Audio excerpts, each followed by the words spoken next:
Blessings, beautiful people. Welcome to our last podcast of this series, the Yoga for Empaths podcast. My name is Tara Kaur and I'm a Kundalini yoga teacher, energy therapist, and I offer online courses and mentorships. And I can't believe how quickly time has passed by. It seems like yesterday I was doing the introduction podcast for this series. So this is podcast number 8, the last one. And it's been really, really good. And I just want to say a huge thank you to anyone and everyone who has written to me and sent, especially by email. I had quite a few emails sharing personal opinions and personal experiences when they were trying out some of the tips. And they also shared what came up for them when they heard some of the tips. So I'm glad it was useful and inspired some of you out there. And always feel free to share your experiences and your comments in the section below. They're very welcome, of course, and maybe they might even inspire someone who's had a similar experience to you to try some of those tips as well. So I know this has taken a lot longer as well to record because last week, in true Mercury retrograde style, communication for me in terms of technology was all over the place. So essentially my microphone stopped working and I tried doing it and with other means, and it just seemed like there was a lot of background noise and everything. So I thought to myself, there's always a reason why I can't do the last podcast on this specific day. And to be honest, I'm really happy about that because I've actually changed the topic that I'm going to discuss today. And this was actually inspired by a lot of different things that came up during Mercury retrograde. And I noticed actually throughout this podcast series, some of the topics were very much related to some of the cycles that were happening at the time.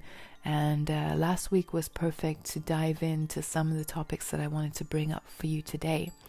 And it's funny how when I work with clients or even in my own journey, certain key topics come up all at the same time. So I started to notice these patterns coming up with my clients last week and the week before that. And if you follow astrology, Mercury retrograde tends to be a little bit of a confusing time. And this year especially, we've had Mercury retrograde in Pisces, which is a very kind of hidden, subconscious way of dealing with our inner world. So it's been quite intense. But enough said about that. I'm just glad that last week passed because I have so much content that I want to share with you today. And as I said, I've changed the topic around so that this topic will fall more in line with summing up all the things that we talked about in this podcast series, and hopefully to inspire you to follow some of these tips again and to see what feels right for you. So what is the topic? That's the main question here, maybe, as I'm going through this long introduction. The topic is your gift to the world. So your gift to the world, you expanding your energy out there to the world and sharing your purpose, your gift, your heartful knowledge to the world. And I had to bring this up because I started to see within myself a lot of reflections, and also in my clients as well. This topic was coming up, and it was a lot to do with the things that maybe stop us, maybe out of fear, out of limiting beliefs, etc., that stop us from sharing or exploring our true purpose and sharing it with the world. And actually, empaths, people who are very in tune with other people's energy and the energy of the times and the energy of their environment, have one of the most amazing gifts because they're able to fine-tune the energy if they bring awareness to it and actually see the ebbs and the flows and what's going on around them in a much more 5D level, so in a really subconscious level. And once you know your purpose and what you want to give to the world, you can tap into almost like a frequency to where these energies are, you know. And empaths have a lot of gifts, but the one thing that stops a lot of empaths, just in general, is maybe the fear of actually putting it out there for other people to see, maybe for other people's judgments, maybe it's something that we feel we're not worthy of doing. All these different beliefs come up. So we're going to explore today some ways and mainly some reflection questions which you can ask yourself regarding the topic of connecting with your purpose and sharing your gift to the world. So I strongly suggest to have a pen and paper at hand so that you can write down anything that comes up while I'm asking you reflection questions or while we're doing the visualization that we're going to start with in a minute.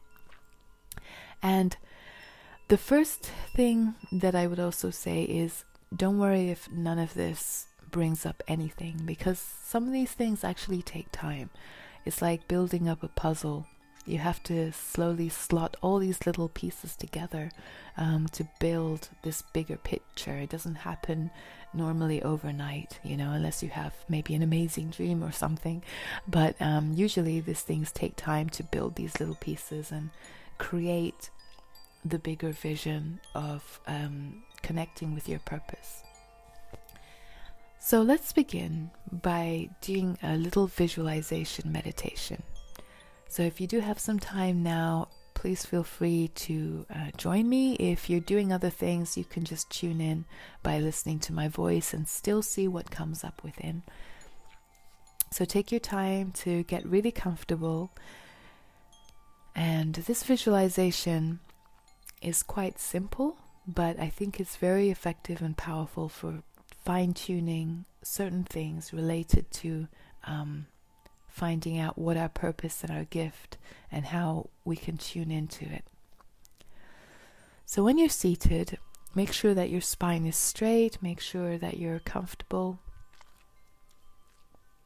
And I want you to close your eyes, and as you're closing your eyes, take a moment to focus on the point between your eyebrows.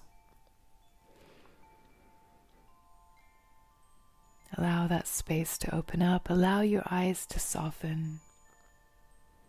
Allow yourself to connect with your breath and slowly begin to deepen your breath, engaging your belly, inhaling to release and open up your belly area like a balloon, and to exhale and let go. And when you're ready, I'd like you to slowly begin to visualize that you are in a situation, in a scene, in an environment where you have the goal that you want. You already have it, and it's either looking at you right in front of you, or you're already in that situation that you want to be in. Whatever it is for you, whatever goal that you have, long-term or short-term, just imagine that you already have it. And build that picture as if you're already in that space that you want to be in. And with your inner eye, look around you. Fill out the details of what it looks like. Slowly build the scenery around you. What kind of people will be in your scenery? What kind of environment are you in? And what are you seeing right in front of you? Just build up that picture slowly, slowly, bit by bit.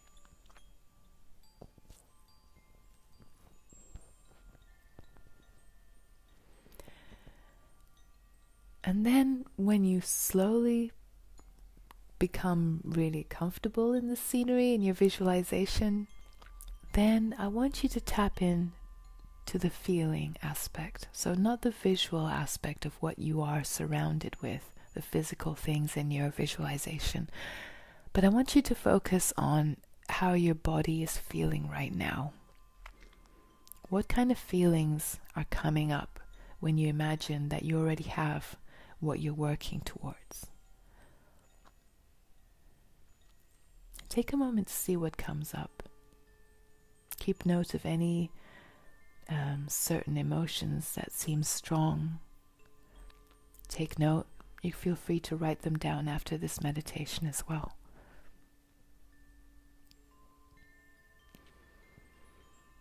Really dive in deeper to the emotions and take your time with this, observing the emotions and what they represent for you.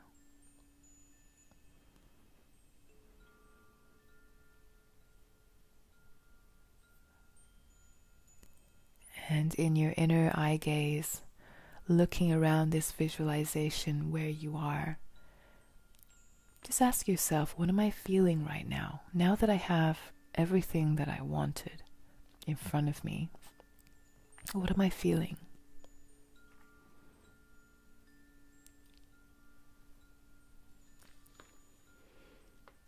And stay here for as long as you like. You can pause this audio tape if you like. If not, we can continue, and we can also start to explore with the feelings. Slowly start to observe what other feelings come up when I ask you these reflection questions. So the first reflection question is, what does success mean to me? What does success mean to me? And again, tune into the feelings. What would it feel like to be successful? How would you feel?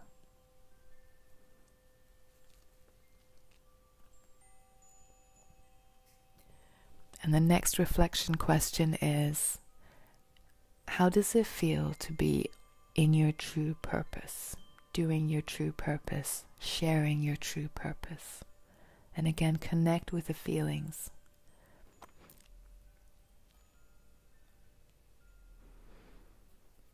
Keep breathing nice and deeply, observing your emotions that are coming up and your thoughts that are coming up. Notice if there's any resistance. And if you find any resistance, allow it to come up. This is just about observing this space.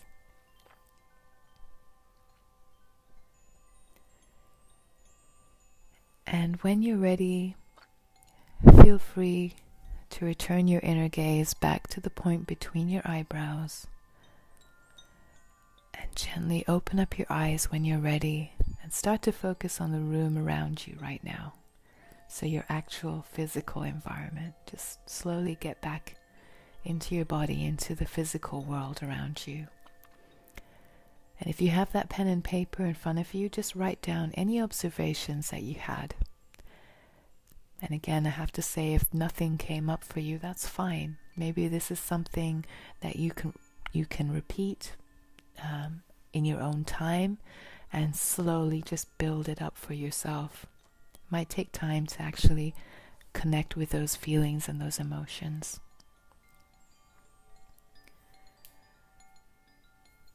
So if you are writing everything down, take your time with this, and I'll just explain why I brought up this visualization. And one of the main reasons is sometimes what we think we want is actually not what we want, because it isn't part of the feeling aspect. I'll give you an example. Let's say there's a girl who moved into a new apartment, and she's looking around her living room, and she looks up which sofa she wants. She has a perfect sofa. And when she goes to the store to look at the sofa, she realizes that actually it's a little bit pricey, but she's going to save up for it. So time passes by. She keeps focusing on this sofa, thinking that actually this sofa is exactly what I need to make my home feel like a home. And in time, she's put enough savings away and goes to the store. She buys the sofa and it gets delivered to her house, and she's unwrapping it and feeling really, really happy. But then one thing really strange happens. She sits on the sofa, and those feelings that she was expecting to have were not there. The feelings that she was expecting to have, as if she actually got this thing that she wanted all along, suddenly just didn't seem worth it. And maybe one of the reasons was the feeling aspect behind it. See, what maybe she was really looking for was the feeling of comfort. The feeling of comfort, or the feeling of creating a home space that felt safe and comfortable. And when she had that sofa, obviously that physical form might be a small representation of it, but it didn't provide the feeling aspect of it. So this story is basically to say that sometimes the physical thing that we really, really focus on and want is not really what we want, because it doesn't provide the feeling. When it comes down to it, a physical thing does not represent the feeling aspect of it all the time. Sometimes it does, but most of the time it doesn't. And actually, when we're trying to manifest and create new goals and find our life purpose and our gift to the world, one of the main important things, I think, is to focus on the feeling aspect, and then the physical comes. So it's not the other way around. It's not about getting that big sofa and then expecting yourself to feel comfort or home.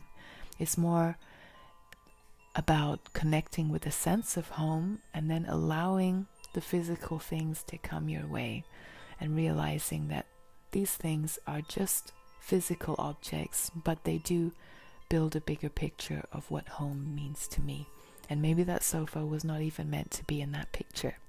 And maybe even better things come along when you start focusing on the feeling aspect, the foundational part. And as empaths, the feeling aspect is a huge thing, because we're so in tune most of the time with our emotions and the energy related to our emotions, energy and motion. So when you're connecting with goals, one of those things is to connect with the emotional part. That's very essential.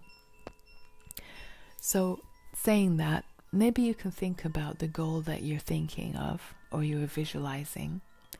And I actually invite you to go through it and actually try and figure out the underlying emotions and feelings related to your visualization. What was really at the root core of your visualization? What does it actually represent in terms of feeling for you? Just like that girl who thought the sofa was going to bring her those things, does that represent the feeling of what you want or not? And if not, how can you keep it open? How can you keep it open for new things to come your way? And we're going to dive in deeper with a few other reflection questions. So keep that pen and paper nearby, because I'm going to ask some reflection questions, and I want you to write down the first things that come to mind. Don't worry about judging it, no censorship, just this is your personal space, so you can be as honest as you want with yourself. And the first question is, what are you good at? So if you're really honest with yourself, what are you good at? This could be a skill, this could be a quality that you have, this could be something that you've actually gained through experience, even through circumstances that you didn't like. I'll give you an example as well. One of the things that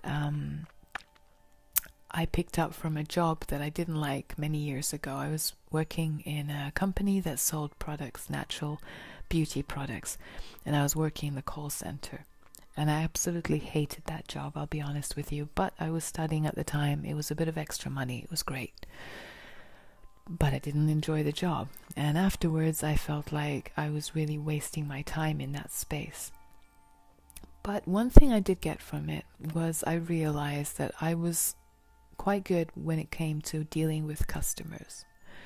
So even though I didn't like the job, the skill and the challenges that came up slowly pushed me towards finding out that working with clients one-to-one was something that I really enjoyed. You know, even the challenging clients, and actually listening to what they had to say. So these were things that I picked up in that job. Even though on the outside it seemed like a very straightforward job, for me that skill actually was very transferable later on when I started doing my own business. Because when you're dealing with people and you connect with people and you're able to refine those qualities in some way or another, you can use it in any business or in any job. So I'm sure there have been many places, even if you haven't enjoyed the experience, where the challenge or the skills that you needed were actually something that you can transfer later on in life.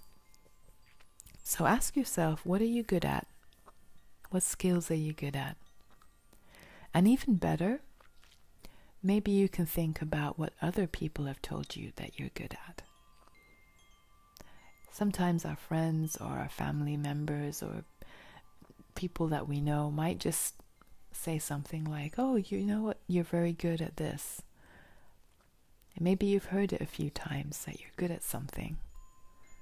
Write it down and keep it in mind, because those are the qualities and the skills and the experiences that you can actually work with. And if you're good at it already through trial and error, through going through different experiences, through your work, through whatever it is that you had to go through to gain those experiences, or maybe it's a talent even, something that you naturally have, it's worth keeping that in mind, because that's something that could be part of your purpose. So write it down. And the second reflection question is, okay, so what can you lose time doing? Does that make any sense? Basically, what I'm trying to say is, if you had to pick any activity, whether it's something creative or anything at all, what can you lose time over? So think about those times where you were doing something and you enjoyed yourself so much that time passed by so quickly and it didn't even matter. You just carried on doing it anyway. You lost your time over it, but you just enjoyed yourself and you really tuned into it, because this space, when you're actually doing something that you're losing time over and you don't even care because you're enjoying it so much, this is again something that could really point you in the right direction if you're trying to tune into your purpose, to your gift to the world. And especially not just on a personal level, but if you're thinking about creating a business, for example. Creating a business takes a lot of time, so if you're doing something that you can lose time over and actually enjoy it and not feel like it's work, that's even better. So keep that in mind, these activities, these things will give you clues as to what you truly enjoy, what you truly like to invest your time in. And the third question is, what fears and limiting beliefs stop you? So again, just be really super honest with yourself. We all have fears, we all have limiting beliefs. Sometimes we were brought up with them, sometimes they were slowly kind of drawn into us as we go through life. Sometimes we pick up things. We all have our fears and limiting beliefs. So if you could write down a list of them right now and being very honest with yourself, what stops you from doing or achieving or going for your purpose and your gifts. And then when you have a list, what I'd like you to do is right next to each fear or each limiting belief, I'd like you to write a very small, easy action that you can do. Something really easy that you can do, maybe even this week, to break that limiting belief and to push yourself slowly and gently out of your comfort zone so that you can break past the fear and limiting belief. Again, I will give you another example. When I shared this with one of my clients, she said one of the fears that she had was to travel alone. So she always thought and dreamed about traveling. For her, the feeling was freedom. So for her, traveling meant freedom. But the thing that stopped her the most, and the thing that stopped her from actually being free, was the thought of traveling alone. So she wrote this down. And I said, what would you do today, or what could you do this week to slowly get out of your shell so you can travel a little bit, a little bit out of your comfort zone? And we came up with a very simple program together.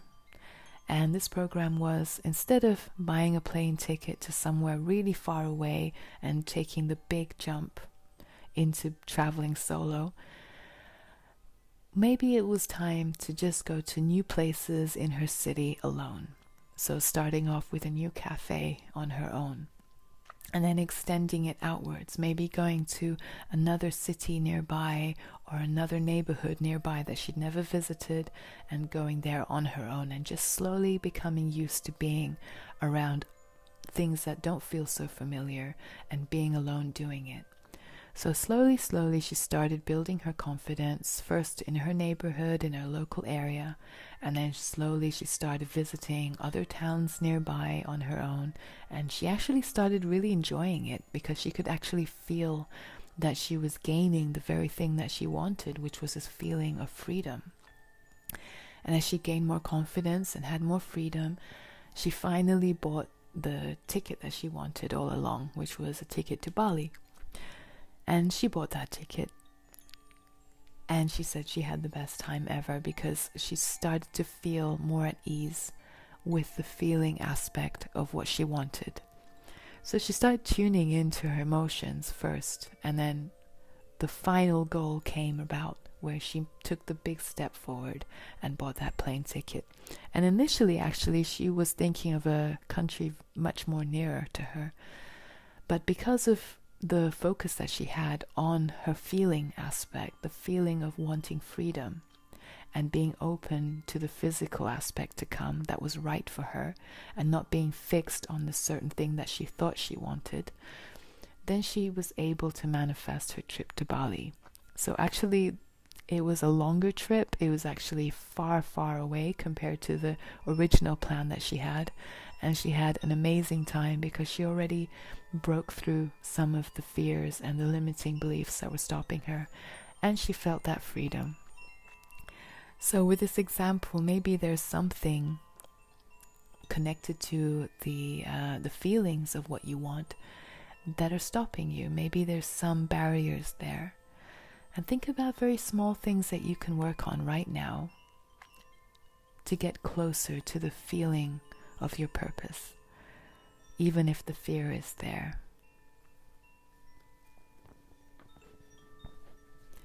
Actually, one tip I'd give is every week, if you can do something at least once a week to break through that barrier, even if it's the smallest thing,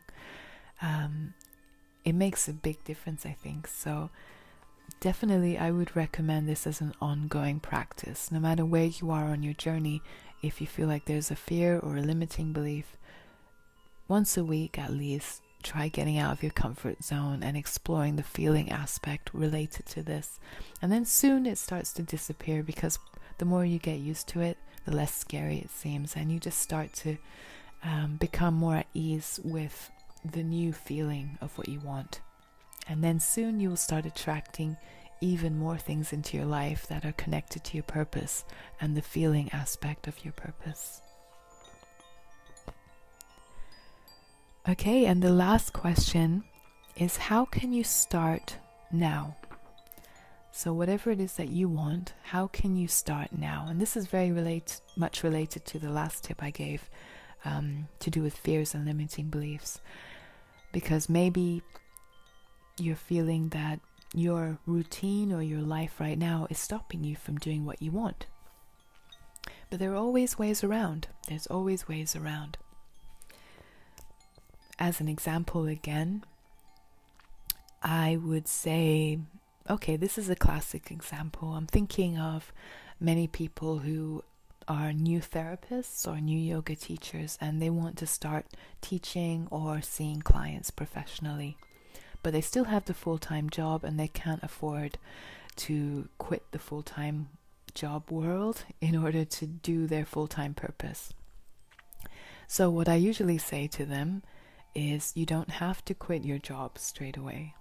You know, actually it might be worse if you quit your job and you're struggling and you're doing it just for money, and you're stressed and you're not being able to give your full energy, you know, in your yoga class or your therapy session. So stick to the job, but start now. You know, start looking at your schedule where you can dedicate maybe some of the weekend, like a Saturday morning or one of the evenings, for example. You can look for places where you can rent out a therapy room.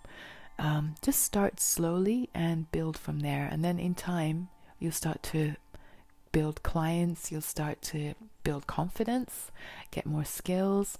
And actually working in the evenings and the weekends is probably the best time to get clients, because they're finishing work and they want to go out and chill and relax in a therapy room or in a yoga class. So it's perfect timing. So whatever goal that you have and whatever your situation is now, work around it. Even if it does mean you have to still do a job that you don't like, or you have to juggle family, or fill in the blank, whatever it is that is your situation right now, start really, really small. Especially if you have a lot on your plate already, start really, really small and see it as maybe an investment of your time. Because if you're able to start now, slowly, you can build on that and build this foundation and slowly build your confidence to give yourself more space to do what you really love, even if you have to juggle other things.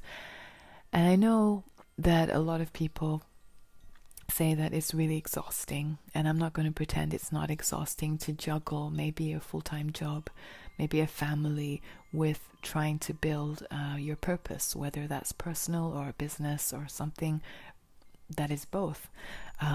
It does take time, it does take effort, but it is so worth it, because then once you have something in your life where you're so crystal clear about your purpose, and you're building towards it, then the other things don't matter as much, as in they don't feel like an effort.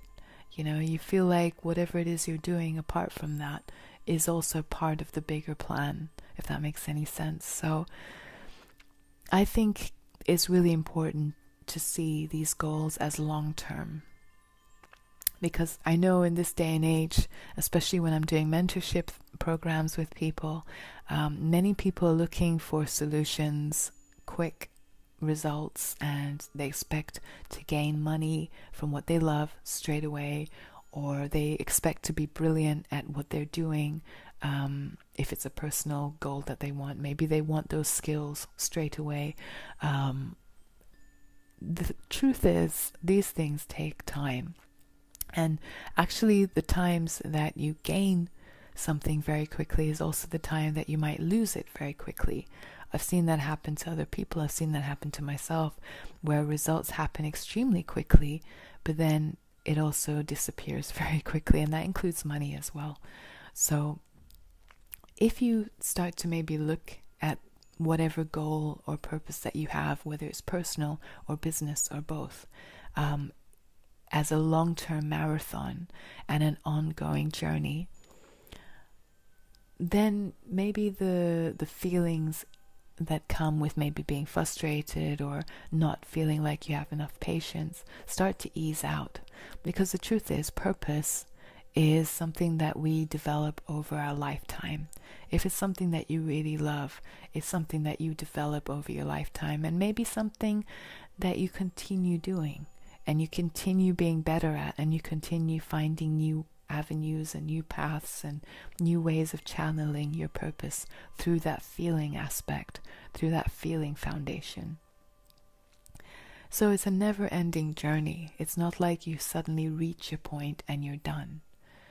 Maybe you reach a certain level and then you realize you have to move on eventually to get better at it, or maybe new skills are required, or maybe new business models come up, or maybe, I don't know, maybe there's a new teacher in your yoga studio that you want to take classes with, just to push yourself out of that level into the next level, towards the next level. So this is an ongoing journey. And I feel like when we start looking at things as an ongoing journey, then it becomes more holistic, it becomes whole. It doesn't become this quick fix situation.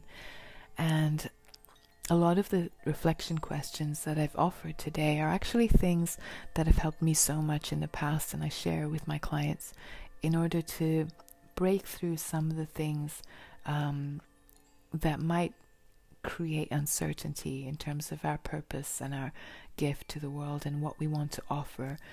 Again, whether it's personal or whether it's business.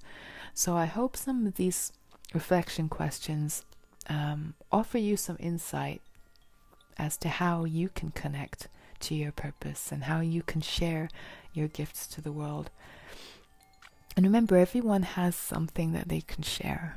Every single person has something that they can share with other people. If you've been through it, especially if it's something to do with your own self-healing journey, this is maybe one of the biggest gifts that you can share with other people. Because if you've been there, you've done that, you've gone through all the challenges, and you've faced all the fears and limiting beliefs and all the murky subconscious stuff that we might have carried for years and years. If you've gone through that and you've started to create the life that you want and the purpose that you want and the goals that you want, then this is a good opportunity to also give back to the world, because there will be other people out there, maybe in similar situations as you, who will want that inspiration. So keep that in mind as well. And I find that people who tend to be really successful in their goals and purpose, they always give back through sharing their journey, through sharing the skills, through sharing the knowledge, and sharing the different inspirations that they had to face at one point or another. Because we've all got stuff, at the end of the day, we're all learning, we're all expanding, and life has its ups and downs, and that's part of it. That's part of the beautiful energy flow that is life. So I hope today you've had some inspiration from this. I've certainly enjoyed sharing this podcast and this podcast series with you. It felt like just having a cup of tea and talking to a friend, really, even though I'm talking to a microphone. But in the spirit of just being authentic and sharing and not editing any of these podcasts, I just felt like this would be a beautiful topic to end this series. And I will be back with a new series very soon. And feel free to check the links below. I will put the playlist of all the podcasts together so you can go through them and check any reflection questions and try any of the tips at your own pace. Even if you've missed any, or if you're new to this podcast, feel free to look back at the previous ones. So have a beautiful week, and I will see you soon. Take care of yourselves. Bye for now.